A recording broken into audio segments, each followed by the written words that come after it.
জাতীয় চলচ্চিত্র পুরস্কারপ্রাপ্ত অভিনেত্রী অঞ্জনা রহমান মারা গেছেন। শুক্রবার ৩ জানুয়ারি দিবাগত রাত ১:১০ রাজধানীর বঙ্গবন্ধু শেখ মুজিব মেডিকেল বিশ্ববিদ্যালয়ে চিকিৎসাধীন অবস্থায় শেষ নিঃশ্বাস ত্যাগ করেছেন তিনি। ৮০-৯০ দশকে ঢাকাই চলচ্চিত্রের জনপ্রিয় মুখ ছিলেন অঞ্জনা। ১৯৭৬ সালে বাবুল চৌধুরী পরিচালিত সেতু চলচ্চিত্রে প্রথম অভিনয় করেন তিনি। তবে অঞ্জনা অভিনীত মুক্তিপ্রাপ্ত প্রথম চলচ্চিত্র ছিল দস্যু বনহুর। এতে তার নায়ক ছিলেন মাসুদ পারভেজ ওরফে সোহেল রানা।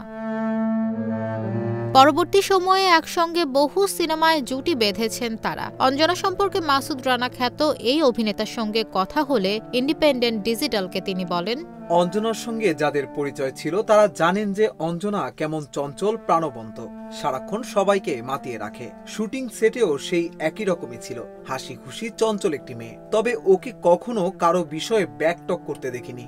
কাজের সময় সিরিয়াস ছিল, খুব মনোযোগ দিয়ে কাজ করত।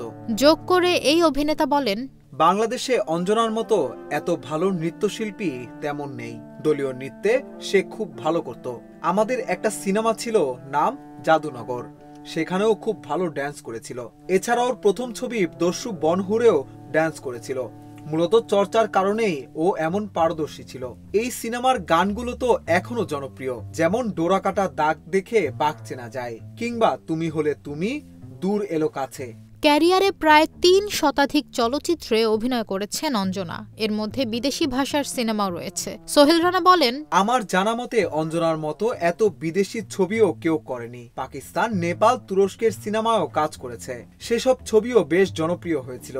প্রয়াত অভিনেত্রীর জন্য সকলের কাছে দোয়া চেয়ে সোহেল রানা বলেন, দোয়া করি সৃষ্টিকর্তা ওকে বেহেশত নসিব করুক। ও যদি কোনো অপরাধ করে থাকে তাহলে তার হয়ে আমি প্রার্থনা করছি যে সৃষ্টিকর্তা যেন তাকে ক্ষমা করে দেন।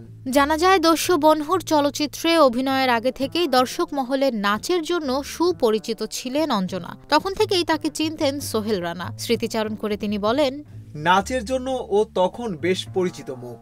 আমি তখন কলেজে পড়ি, কিন্তু ওকে চিনি তৎকালীন পাকিস্তান সরকারের কাছ থেকে নাচের জন্য পুরস্কার পেয়েছে। তারপর দস্যু বনহুরে অভিনয়ের প্রস্তাব নিয়ে তাদের বাসায় যাই, ওকে রাজি করাই, বলি যে শুটিং এর জন্য আমরা সবকিছু প্রস্তুত করছি, আপনি কক্সবাজার চলে আসেন। তারপর কক্সবাজারে তার সঙ্গে দেখা হয়। প্রসঙ্গত ১৯৮৬ সালে মুক্তি পায় অঞ্জনা অভিনীত চলচ্চিত্র পরিণীতা। এতে ললিতা চরিত্রে অভিনয়ের জন্য শ্রেষ্ঠ অভিনেত্রী বিভাগে জাতীয় চলচ্চিত্র পুরস্কার লাভ করেন তিনি। এছাড়া ৯টি দেশের ১৩টি ভাষার সিনেমায় অভিনয় করেছেন অঞ্জনা, যে রেকর্ড ঢালিউডের আর কোনো তারকার নেই।